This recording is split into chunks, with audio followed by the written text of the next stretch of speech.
Panama City, Florida, visiting my daughters from Asheville.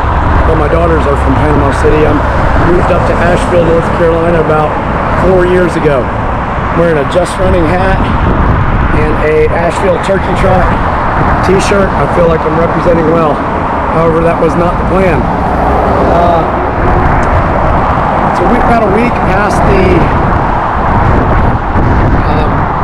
Flying Squirrel 10 miler. It was going to be a recovery week, but no one's got time for that. We're training for the Duncan Ridge 50K in November. Just trying to keep up with some recovery runs in all seriousness, and seeing this bridge. This is the halfway bridge.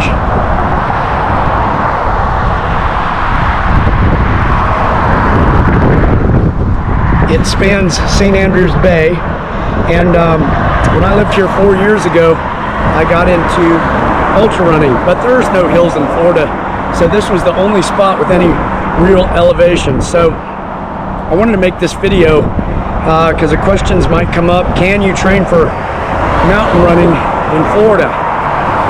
Just to cut through the chase, you can do it. It's not as good as training in the mountains if you can, but it's possible, and I'm going to document some of this run to show different aspects of how I used to train for mountain running in Florida on this bridge in particular. This bridge from stem to stem is a half mile long, so if you go out and back, it's 1 mile, so that's a good gauge, and you got a good uphill and downhill. Also too, I've ran the embankments on the side. There's some riprap, which is the rock to support the prevention of erosion on the sides. It's good to run over that too. So all those aspects I'm going to make videos of, and hopefully this will give you some inspiration to run those ultras in the mountains, even if you live in Florida.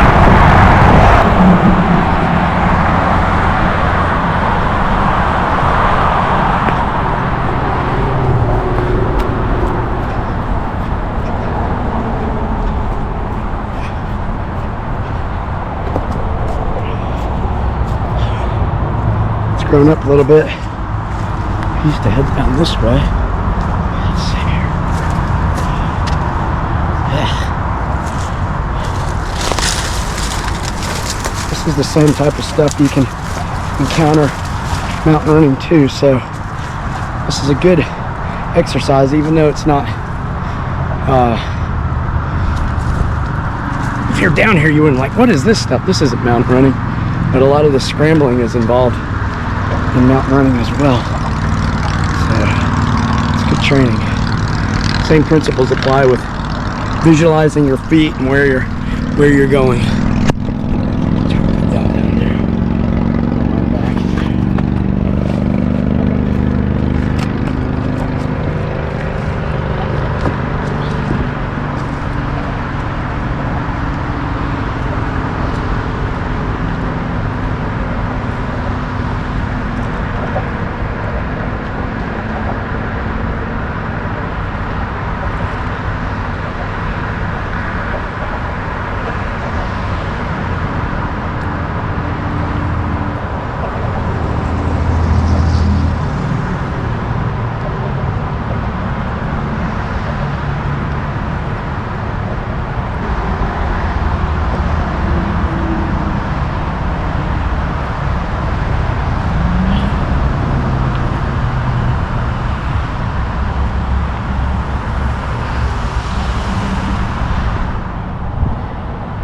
All right, really visualize where your feet are going.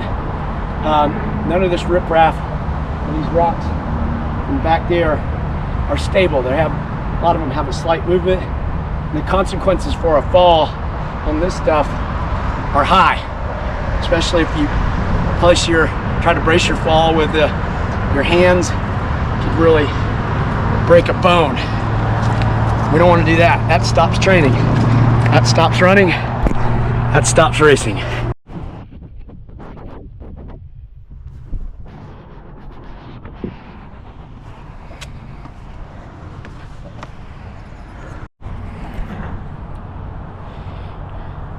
Even though on this type of riprap, this type of rock scrambling in the mountains or training in Florida. Even though you're visualizing where you want to go, you've got good foot placement, you're going to come across times when you have to stop. There's just nowhere to go at the pace you were going at. So in that case, stop, kind of crouch down, get your balance, and breathe. Take a few breaths. Breath control is key. And the upside to that, the benefit from this type of stuff is it breaks your mojo. And that is a key and significant difference between road running and mountain running, is that, you know, in road running, you'll have a consistent pace more or less wherever you go. In mountain running, you're constantly having to adjust your pace, the rate of what you have to do, depending on what obstacles you're up against. So that is an important thing to remember, and this is good training for that. These rocks will definitely stop your pace.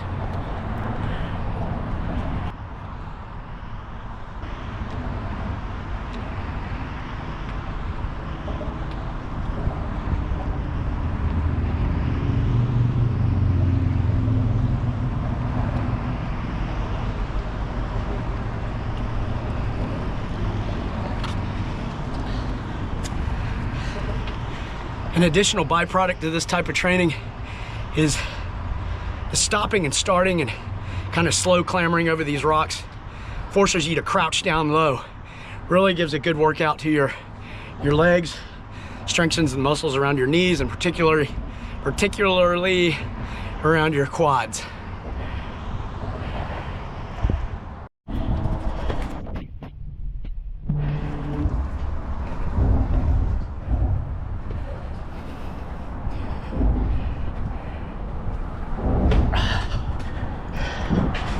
Another point, one of the main differences in mountain running and road racing is, in mountain running and trail running, got to really be cognizant of picking up your legs.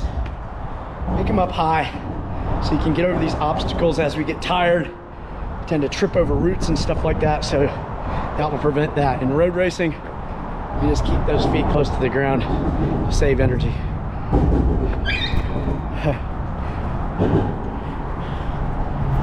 we go. Right there. Watch out for fishing lines. Never dealt with that before. That'll clothesline you. Hey, how y'all doing? It's coming. Huh? It's coming. What's coming? Storm. Oh, bring it, man.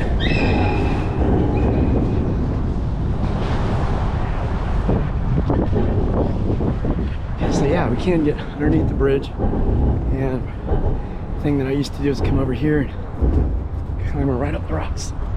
Yeah.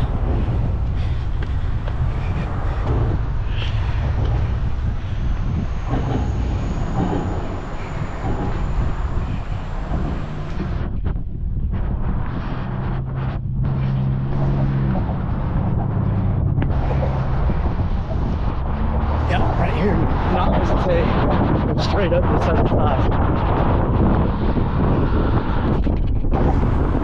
I'm not going to do a 4 mile or 10K today, but you can see it on the other side. Going up this side of the bridge and then down that other embankment. Try to zoom in there for you a little bit so you can see it. Do the same thing on that side, make kind of a plan view, or top view if you were, the whole bridge. It would look sort of like a dog bone.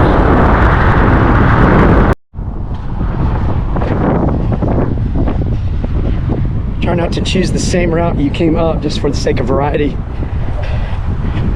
Do what you want to do. It's a personal art form.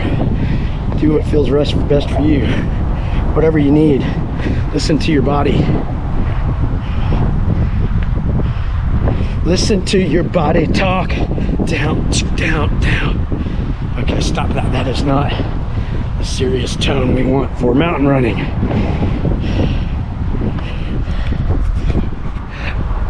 That just was arbitrary sarcasm.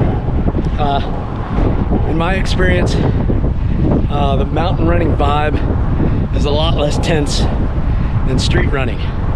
If you go down in the mountains, or you see someone go down, you stop and help them. And that's just kind of an unsaid rule.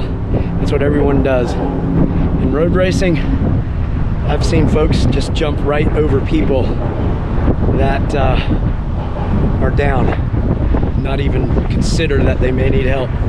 So, I don't know, not to wax philosophical, but that may be a problem with our world today. If you see someone's down, stop and help. Love your fellow man.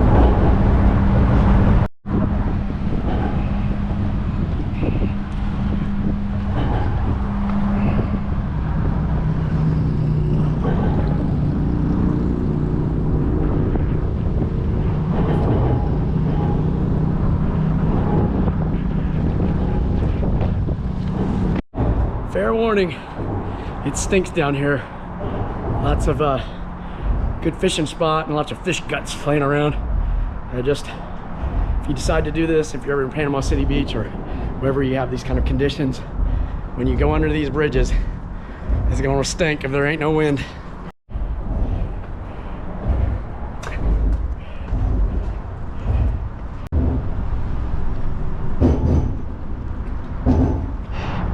As with a lot of things, I'm drawing a lot of correlations to different things like skiing and riding motorcycles and stuff like that. But as I'm coming back, I'm finding, try to relax your upper body, relax your shoulders. Like I was talking about, look ahead, and also breathing.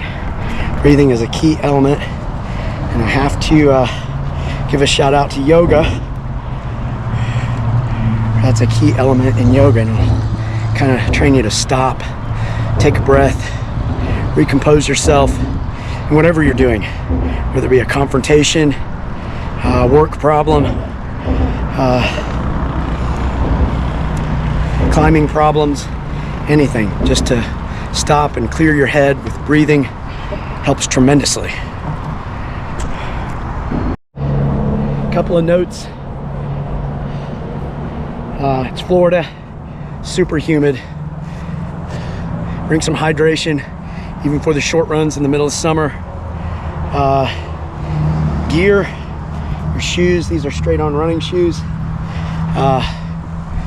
Be aware that you might experience more ankle twists running on this riprap.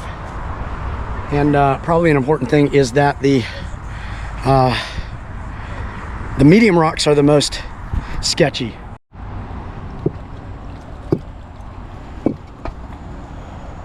Because they're the ones that can deceive you. They look solid, but a lot of them are unstable.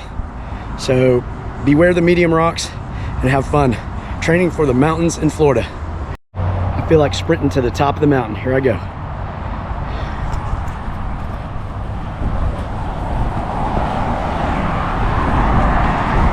Uh-oh.